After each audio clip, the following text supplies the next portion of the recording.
Hello everybody, we're back here again this week, a new week for us, and some new concepts we're going to learn this week. We get to actually get into the musical aspect of jazz and its development this week, so I'm excited to share this with you and take you through this journey.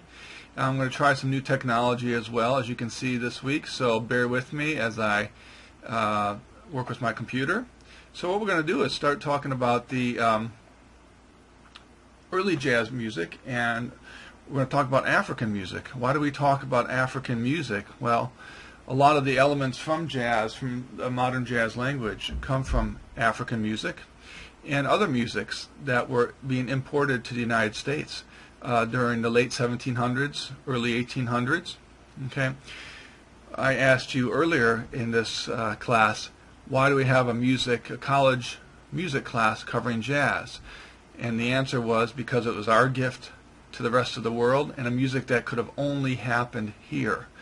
Why could it only have happened here? Because of the influx of all these different types of people coming into the country and sharing their musical experiences. And some of this music was African music, because we had slaves that were brought over here to the United States early in our history, and those people brought over their musical traditions. So a lot of these terms, some terms that we're going to find in African music we've already talked about, like mixed meter, rhythm, improvisation, syncopation. These are all terms that relate to African music as well.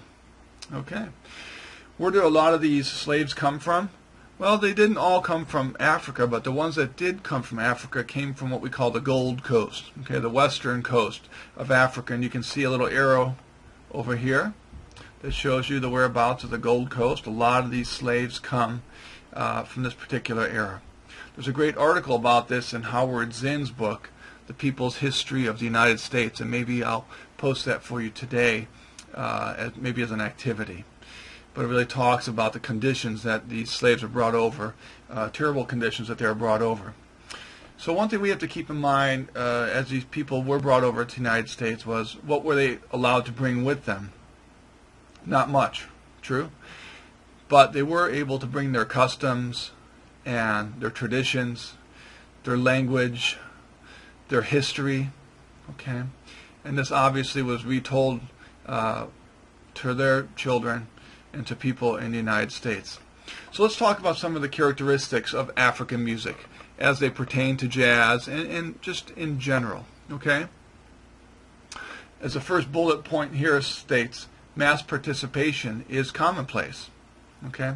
If we think about Western European music, music of Bach and orchestral music like Mozart and Haydn, those would be the composers that would have been living during this time. Really, Mozart, Haydn, Beethoven.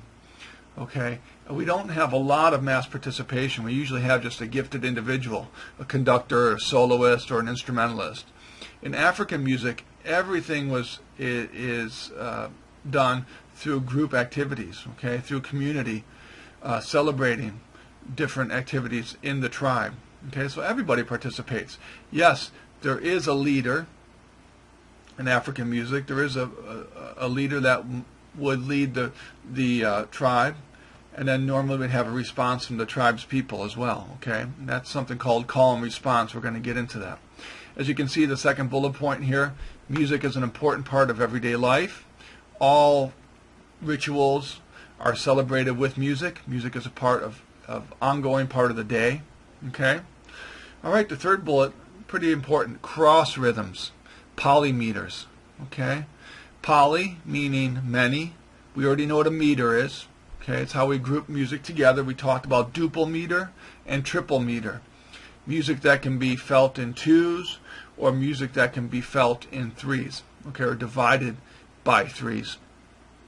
And African music is highly complex, and that's what we're really paying attention to as it pertains to jazz, is the rhythmic aspect of African music. That's what we really want to pay attention to, the rhythmic aspect, the improvisational aspect, okay, and the call and response.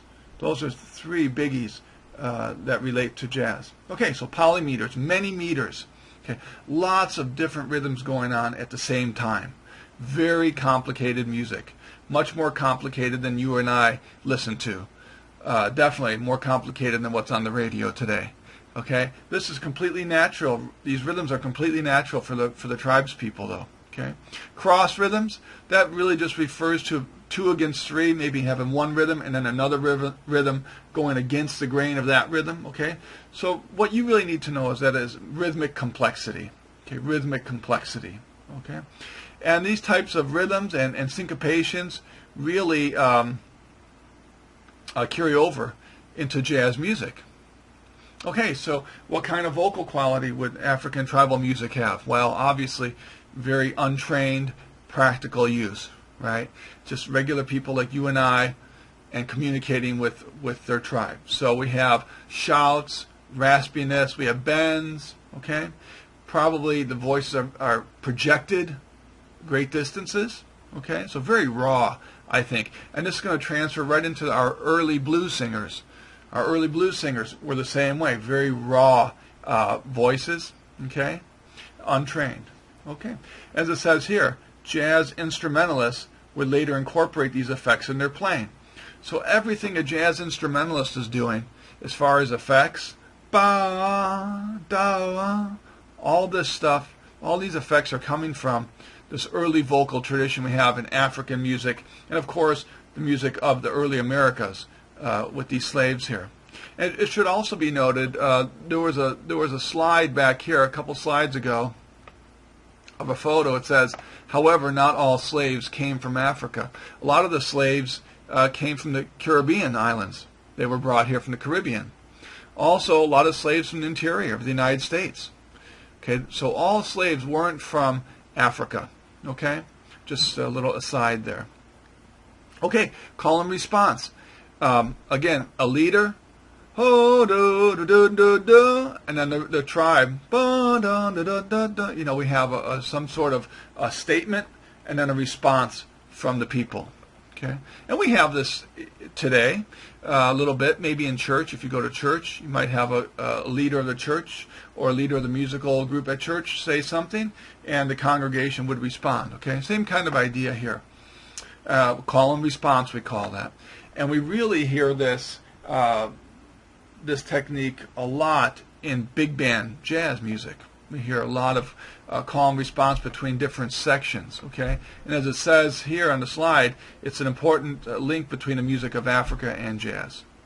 Okay, and this is just sort of a summary of what I said earlier. When we're discussing the music of Africa as it pertains to jazz, we really want to focus on rhythmic, improvisatory, and vocal aspects. Okay, we're not really that concerned with the melodic aspects of African music for this particular class.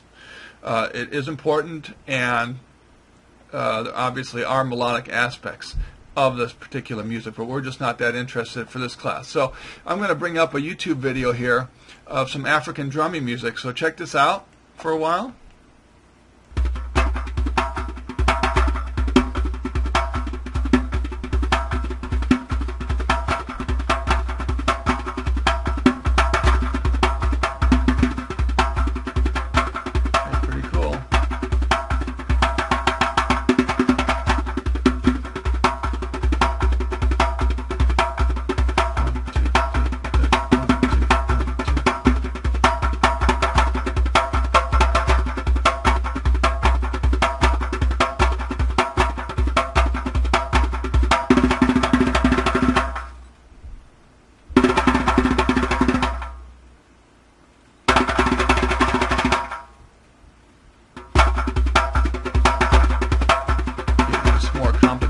Here.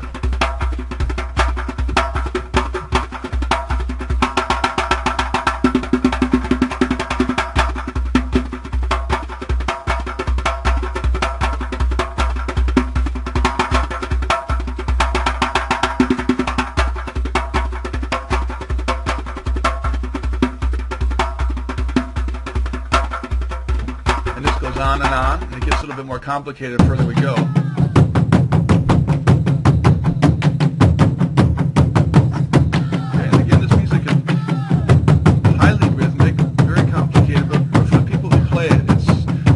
It's not hard. It's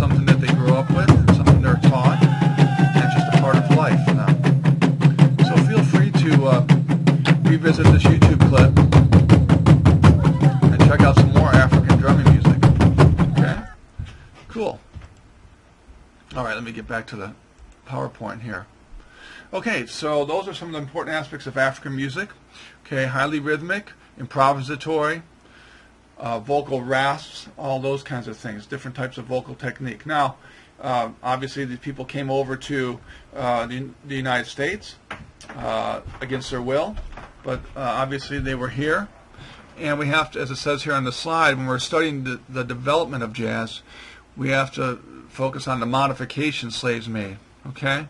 A lot of improvisation going on here. If they didn't know how to improvise, they weren't going to make it. Okay? So they had to adapt to a complete new culture and a complete new way of life, including new foods, new beliefs, new treatments. Okay? So there was one important place in the early development of jazz. It's called Congo Square. You can see the slide up here. What was so important about Congo Square? Well, it was a place that slaves were allowed to engage in tribal customs, and it was usually on Sundays. Okay, what was so important about that? Well, several things. Obviously, first, the slaves got to express themselves, but more importantly, I think all the different types of people in New Orleans, and that's what we're really talking about now, early New Orleans. We have all these different people from different European countries, from Africa, all over, from the interior of the United States, coming together in one town. And they have to learn from each other, and they have to get along. So this place, Congo Square, was pretty cool because everyone was able to see these different musics from Africa and various Caribbean places. So it was a great mixing of musical ideas, and that's what was really important. Okay, so Congo Square is this field in New Orleans that slaves were allowed to engage in tribal customs. Okay, so an important place. It'll be on your next test, obviously. Okay, and just some little things here from Congo Square. Okay, so if you get down to New Orleans, you'll see this little plaque. All right, so we're talking now again about the slaves in the United States, and what are some different ways that they express themselves here in the United States? Well, as you can see down there, there were, again, a whole different aspects and coming together of different musical ideas. Okay, we have the African music that they brought over, but they're also being exposed to music of Europeans as well. Okay, they're also being exposed to Creoles. Creoles were people in New Orleans as well. Creole's a mixture of usually black and French ancestry. Okay. And very light-skinned, and Creoles were offered an education as well. They were offered an education. So a lot of different things going on down here. We're hearing African music also being combined with music of Europe. So they're hearing scales and chords, okay? Because African music itself was not based on scales and chords. A lot of different types of scales than what we're used to here in the United States. So, as you can see, it says there are a couple different song types associated with early African American music. We have the work song, field holler, and spirituals. Field holler really were just hollers, as it says there, that slaves would do in the middle of a field or anywhere else where they're working. And they would be free in nature. Oh, something like that. A lot of different bends. Of course, they'd be hollering. And it was another form of communication. Sometimes they would contain word masking, things of that idea, where one word, if they said a word, it would mean something different, okay, for communication. So field hollers are just exactly that, hollers, free in nature, okay. The next one was a work song.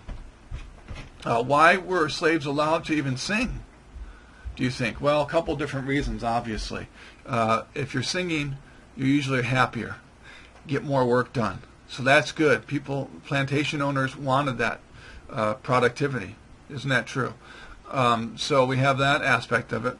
We also create a rhythm in with which to work. Okay, if you're singing, you create a rhythm. What else could it be? Well, it makes time go by a little bit quicker. Would pass the time. So a couple of reasons why plantation owners would want slaves to sing. Okay, so let's check out now. Let me get out of this PowerPoint and let's check out a work song obviously we did not have recording technology back in the early 1800s, so we don't know firsthand what it was like, but we do have passing down of different music from generation to generation. So this is a recording of actually a Texas prison group singing a type of work song. So again, you're going to hear a lot of different things here. You're going to hear a leader, so you'll hear call and response. Okay, let's check it out.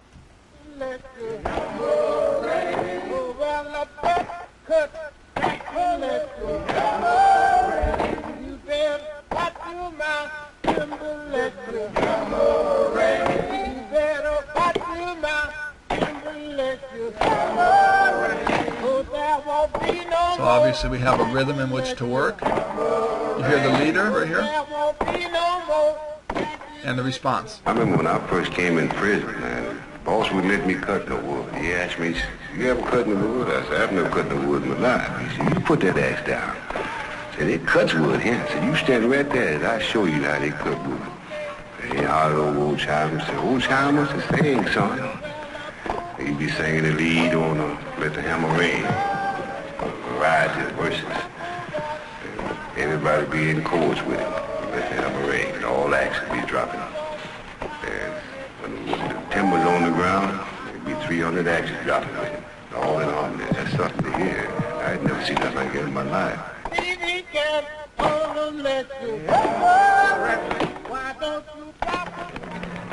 Okay, you can keep watching this if you'd like. Again, we have a rhythm in which to work.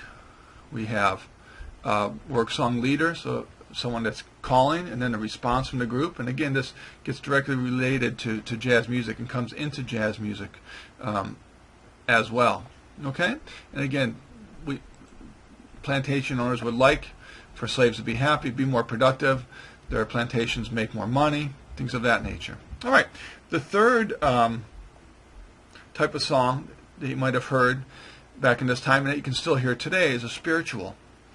And a spiritual was more of a song that was a mixture of slave culture music and church music, Western harmonies. So this is a mixture of church harmonies with maybe work song or African tribal characteristics. Okay, so we're hearing chords now in something like this.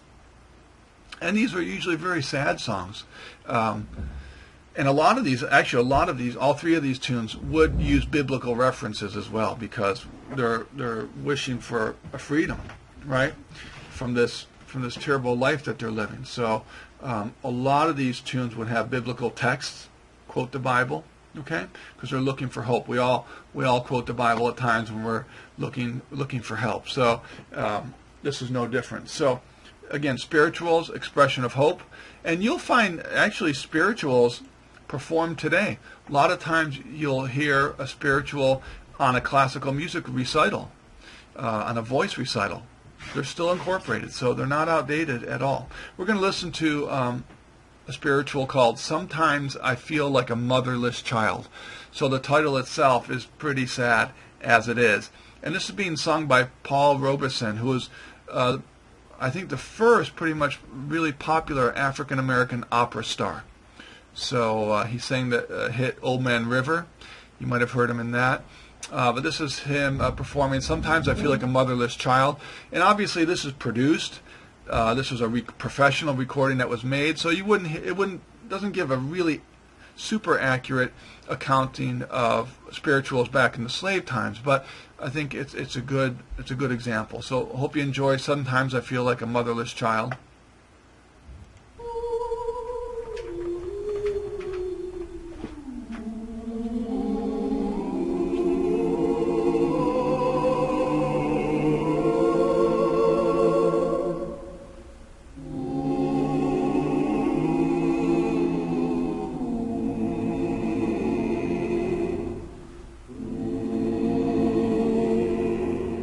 Sometimes I feel like a motherless child.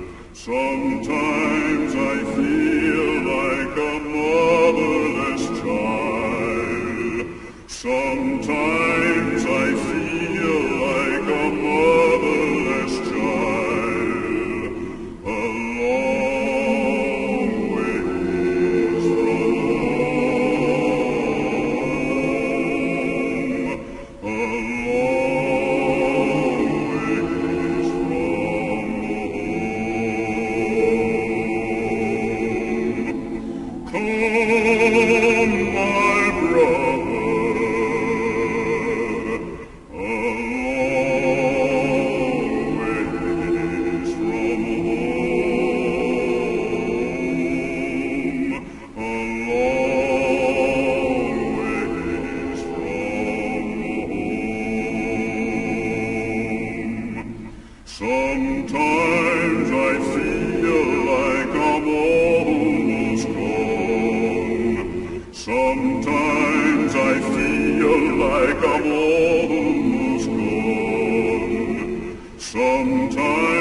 feel like a motherless child. Paul Robeson, again, a very sad tune, but you can hear the expression in that tune, the hoping to get released from this terrible situation they're in. Okay, so let's talk about some other things that were going on. So we have all this great African music coming in to the United States. We have people from Europe into the United States, people from all over. In Louisiana, especially New Orleans, was really the place that this was all happening. So it's important for you to know. That was one of the biggest, greatest cities in early America. Okay, there are a lot of different things going on down there. There are 4 or 5 different orchestras, lots of different churches, all sorts of entertainment going on in New Orleans, and mixing of cultures. Okay, so that's why jazz could really only have developed in the United States. It could not have happened in another place. So it's really special, and it could have only happened at that time of life. Okay, so it's very important to know that. All right, so on the slide here it says other aspects. Creoles. We mentioned earlier Creoles were it's a mix of usually French and African nationalities coming together, maybe some Indian as well. Okay, some aspects of Creole people, very light-skinned.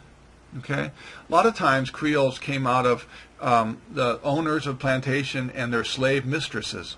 Okay, that was one reason how this other type of race developed.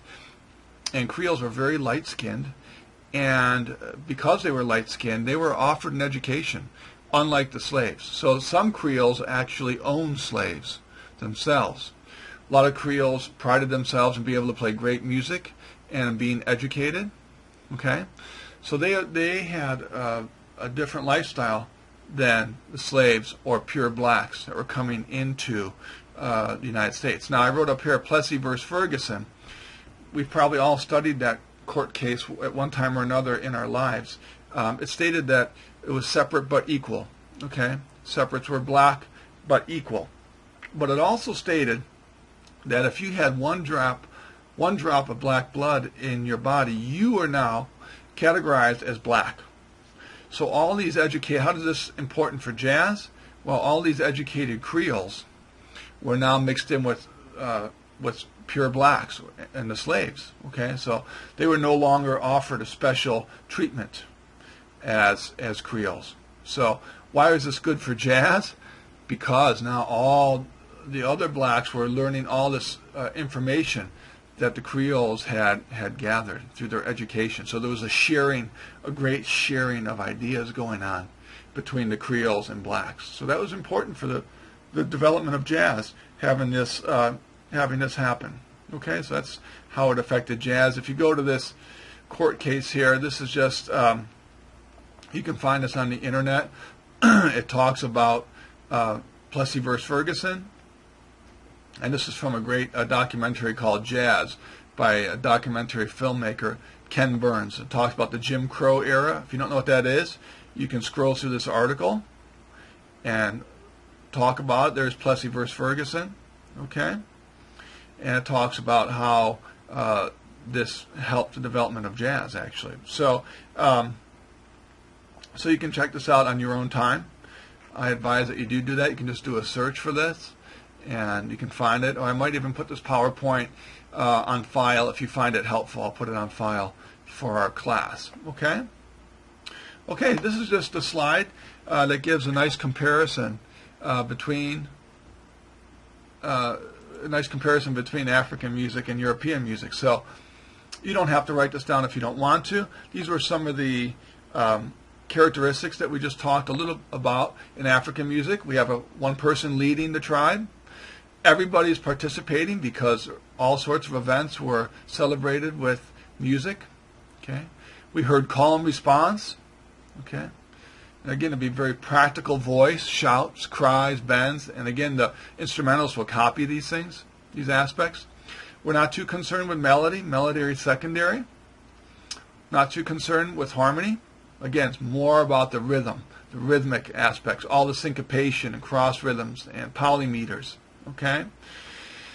African music, one thing we didn't really talk too much about is the non-Western scales. African music uses something called a pentatonic scale. It's a 5-note scale and you can hear this 5-note scale by playing the black notes on a piano. If you have a piano nearby, I don't today, but you can play the black notes on the piano, and that's a pentatonic scale, 5 notes, 5-note scale. Okay? That combined with, as it says here, European major scales went to form something we call a blues scale, which gives us that bluesy sound effect. So it was a combination of the different African scale and the European scale that gives us kind of this jazzy scale. All right? So we have different types of scales used in African music, and again, we're concerned mostly with rhythmic aspect. In European music, we have a gifted individual, usually a conductor or a soloist, sure. Mass participation, very little, maybe in church, okay, maybe in some rock concerts. Calm response, very little in European music. And of course, we all know melody is the most important part of European music. Ba-da-dum, ba-da-dum, ba-da-da-bum, ba-da-dum, ba-da-dum, ba-da-da-dum, ba-da-dum. Melody is what we really base most of European music off of, okay? With a significant use of harmony. We don't really find too much harmony at all in African music, okay? And then we have our major and minor scales that we're all used to hearing in European music, and again, the pentatonic scale in African.